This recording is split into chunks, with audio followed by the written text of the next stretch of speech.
Recientemente me han regalado este pequeño artilugio que parece una trampa para ratones, pero que en realidad es un comprobador de monedas de oro.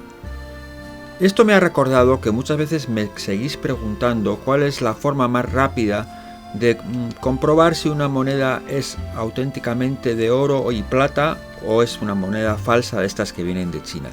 Vamos a hacer un pequeño resumen en este vídeo. Y primeramente veremos cómo funciona este artilugio, que al parecer lleva ya bastante tiempo en el mercado y yo no me había enterado. Estáis en el canal Matidia y si queréis estar informados sobre los temas del oro, la plata y los bienes tangibles, no dudéis en suscribiros y en uniros al canal. Bueno, pues básicamente con este artilugio lo que hay que hacer es presionar en uno de los extremos para que funcione como una pinza.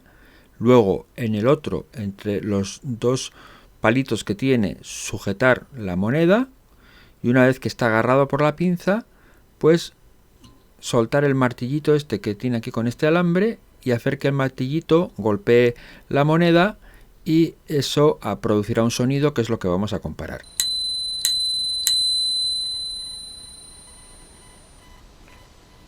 Moneda falsa.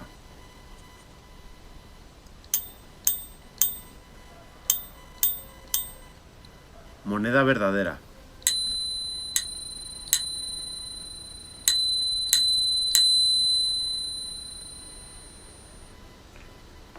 Moneda falsa.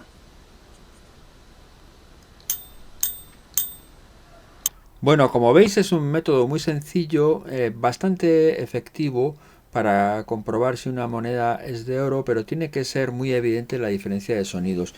También os digo que cuando la moneda es más pequeña es prácticamente imposible hacerlo. Para monedas pequeñas, para lingotes pequeños no es tan evidente ni funciona tan bien. Si os interesa este producto os dejo un enlace para que lo podáis comprar en Amazon. En realidad el principio es el mismo que aquel que veíamos en otro vídeo de las aplicaciones, numerosas aplicaciones que hay para bajar, que según el tipo de sonido y el tipo de moneda te dicen exactamente si es auténtica o es falsa. Bien, son unos métodos muy sencillos, pero que pueden tener errores. Desde luego, nos puede servir para salir del paso si estamos en un mercadillo, estamos en un sitio al aire libre, pero si vamos a comprar muchas monedas y sobre todo si son de bullion y de valor muy elevado o son lingotes grandes, nos tendríamos que cerciorar por otros métodos. Voy a hacer un pequeño repaso de cuáles son los métodos más adecuados y sobre todo uno que es el que considero yo más efectivo de todos. Hasta que se empezaron a hacer las falsificaciones con tungsteno, el método más efectivo para comprobar si una moneda era de oro o no, o incluso de plata o no también, era comprobar las medidas de la moneda, las medidas que tienen que tener y su peso. ¿Por qué? Bueno, pues porque cada material tiene una densidad, un peso específico particular diferente. Entonces, tú no puedes falsificar una moneda de oro o de plata con las mismas dimensiones y con el mismo peso. Salvo que en el caso del oro, por ejemplo, introduzcas dentro de la moneda tungsteno. Esto pasó cuando salió el tungsteno. Bien, hasta entonces, ¿cómo lo comprobábamos? Pues comprobábamos con un calibre digital y con una balanza digital exactamente cuál era el peso y el diámetro de la moneda y si esto era lo correcto según indicaban pues la documentación o la bibliografía que había sobre el tema. Esto no servía tanto para monedas históricas como para monedas de bullion. En monedas históricas el tema de la falsificación va por otro lado, es diferente porque la moneda también puede ser de oro y puede ser una falsificación y el engaño puede ser terrible. Pensemos, como ya vimos en el vídeo sobre las onzas, que hay onzas que valen 10.000 euros y a peso de oro valen apenas 2.000. Entonces, bueno, pues la moneda puede ser de oro, pero puede ser una falsificación. Es otro tema muchísimo más complejo. Nos estamos refiriendo aquí más bien a lo que son monedas de bullion, o sea, monedas cuyo valor es por el metal. Para comprobar esta densidad, aparte de utilizar el calibre digital y utilizar la balanza digital, otra forma que había de hacerlo era por sumergiéndolo en un aparato de agua, en viendo un poco cuánta agua destilada desplaza el volumen de ese material, y conociendo el peso específico, pues la máquina nos decía si el oro es de 24 quilates, si era de 18 quilates. Eso se usaba muchísimo en joyería. En joyería no hay falsificaciones de tuxteno. Las falsificaciones de tuxteno básicamente suelen ser, o se han solido hacer en lingotes grandes.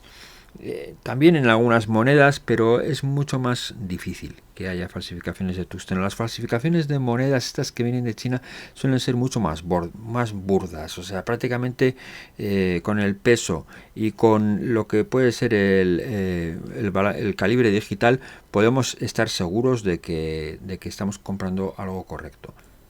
Para solventar el problema del tuxteno, de los lingotes y las monedas que vienen rellenas con tuxteno, se salieron dos métodos tecnológicos. Uno de ellos es el de la reflexión de sonido.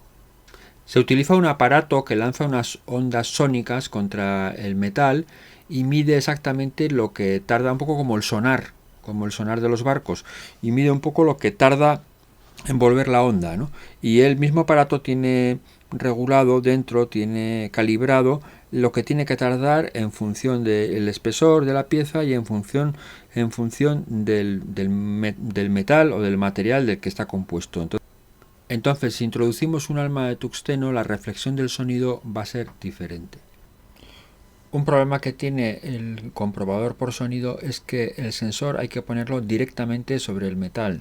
Entonces, si tenemos un blister, tendremos que sacarlo del blister. Y también otro problema que tiene es que en purezas menores a 999, por ejemplo en monedas, en onzas históricas, monedas de 900 milésimas, no es tan fiable. Otro aparatito tecnológico que salió para solventar el problema del tuxteno es el de la conductividad eléctrica.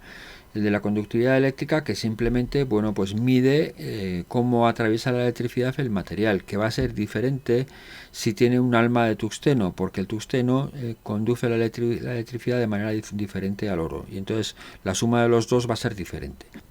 Este aparato de comprobación por conductividad eléctrica es el que más se ha extendido en todos los comprooros y todas las tiendas que compran oro al público.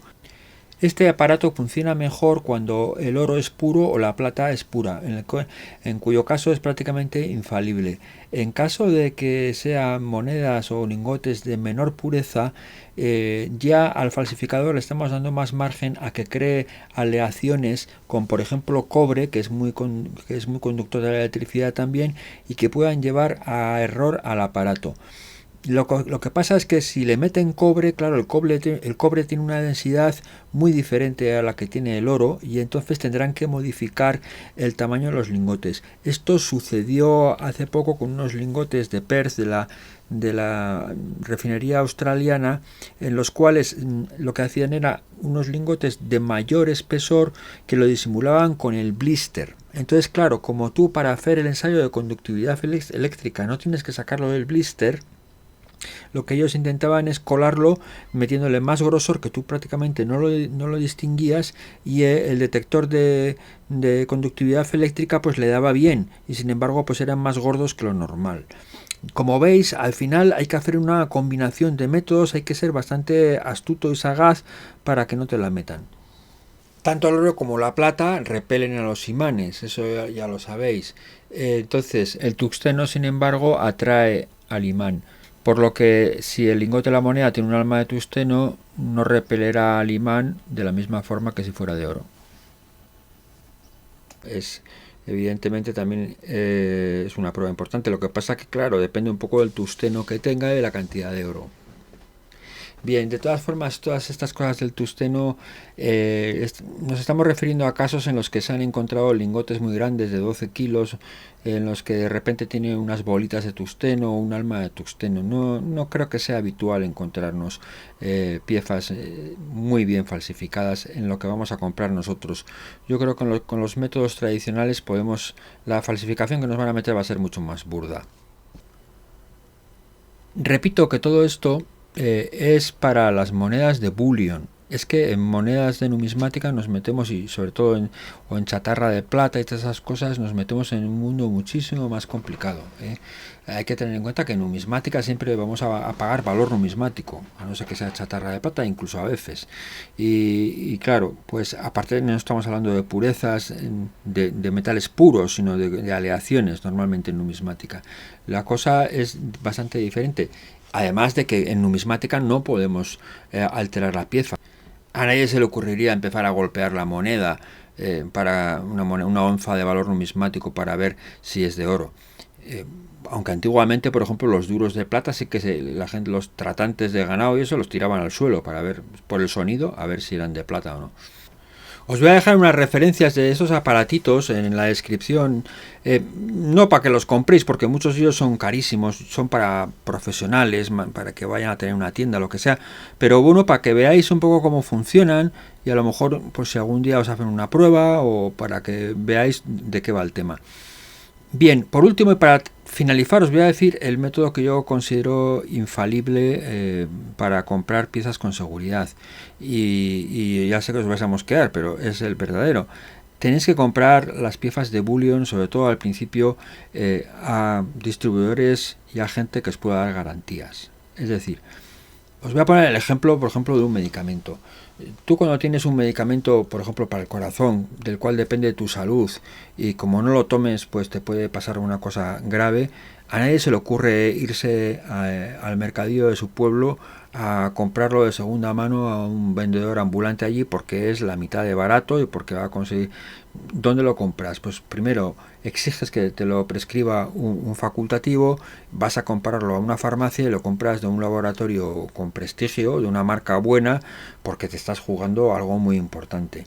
Entonces, si vas a comprar oro y vas a comprar una cantidad importante, o también plata, y vas a gastarte un dinero que es una parte importante de tus ahorros, pues yo recomendaría que lo comprarais siempre, aunque sea un poco más caro, en gente que le podéis agarrar por el cuello, que no desaparezca al día siguiente. Distribuidores que lleven años en el tema y que puedan estar a vuestro alcance para cualquier protesta, reclamación o demanda. Todo lo barato sale caro. Cuando tú vas donde gente que ha aparecido de la nada y te está ofreciendo el oro un 5 o un 10% más barato, ten mucho cuidado. Eso no quiere decir que no podamos comprar pues a particulares, que es quizás como bueno más barato o mejor podamos hacerlo en un determinado momento, en grupos de Facebook o en otros sitios. Pero yo, desde luego, a partir de cierta cantidad exigiría un documento en el que quede reflejado primero y pediría el carnet de identidad a ver quién nos está vendiendo y a ser posible que en ese documento de venta se ponga o bien la numeración de los lingotes o una fotografía o algo así, porque ya la persona que te va a engañar, la persona que te va a meter una falsificación, se va a echar para atrás, no te va a querer firmar eso. Tener cuidado también con las presentaciones, los blister y todas estas cosas, porque bueno, no hace muchos años, pues en Wallapop, aquí en España, hubo una persona que vendió un montonazo de lingotes de oro pequeños de la Perth Mint esta australiana, y que venían perfectamente encapsulados y cerrados en su blister y era todo absolutamente falso. Bueno, hay algunos que tienen su código QR, que puedes hacer el seguimiento, eso está mejor, pero tampoco os fiéis mucho de los paquetes y de los blister porque se pueden falsificar también. Bien, y antes de terminar, recordaros que bueno, he activado la opción de unirse al canal como medio de que podáis apoyar este canal, y hay 3 modalidades. En la primera, bueno, que vale para todos, os da acceso a material que voy a ir poniendo para miembros del canal. Ya os adelanto que a partir de julio voy a empezar una serie de 12 vídeos que va a ser un curso de introducción a la numismática, pero que será accesible solo para los miembros del canal.